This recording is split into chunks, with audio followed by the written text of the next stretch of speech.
Based on what we have learned so far, having the ability to share the OPT model with other strength coaches, athletic trainers, athletes, coaches, and all others involved in sport is something that would be very beneficial for all involved. The reason I say this is the fact that following the OPT model is a great structured way to get athletes moving towards a specific performance goal. First, I would address those people with a much more scientific-based background, the other strength coaches, ATs, chiropractors, and the like. The reason I have lumped these people together is that they share a similar profession and have a scientific background. Therefore, will be most likely to be more interested in the process and procedures of the OPT as opposed to simply the results of the program. When sharing this model with these professionals, I would begin by defining what the OPT actually is. I would tell them that it stands for the Optimum Performance Training, which is essentially a program which was created to ensure that athletes have the proper foundations built and from there can progress on to strength training, and lastly, once levels of strength are met, the athlete will progress into the final stage, the power stage. It is important that each subsequent phase is completed before moving on to the next stage to ensure that the athlete has the greatest possible opportunity for success.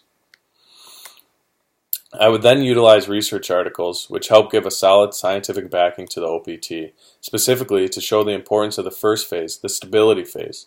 I would utilize a study from Horlings in which the study shows the importance of stable lower body musculature in preventing falls. Although this study was done with the elderly, it is easy to see its carryover into the athletic world. A strong and stable lower body will allow for the body to absorb forces and help minimize injury risk.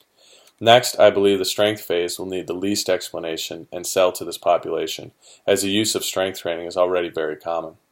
Increased force outputs, ability to absorb forces, and increased muscle mass will all be selling points. Lastly, I will discuss the power phase. This phase is really important in regards to performance enhancement, as it is within this phase that athletes become faster and more powerful.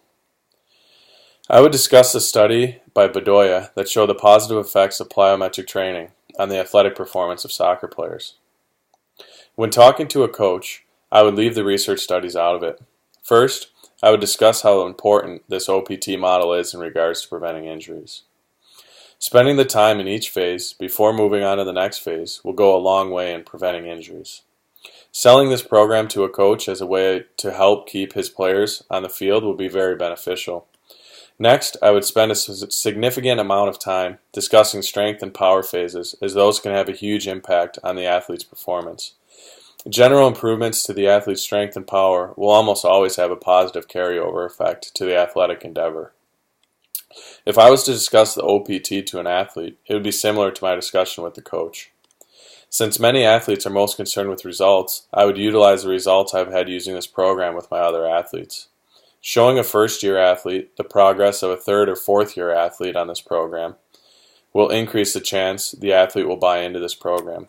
I would also utilize the other athletes that have had success in this program, advise the players to go speak with the older players about the program and how it works. In my experience, getting an athlete to buy in is always aided by the positive message of a more veteran player. In conclusion, if I were discussing this program with someone with a science background, I would utilize scientific data and research to back up how and why this program works. On the other hand, if I was discussing this with a player or coach, I would leave the science out of it. I would give examples of players who have had success with similar programs in the past and discuss the many benefits that this type of program can bring to an athlete.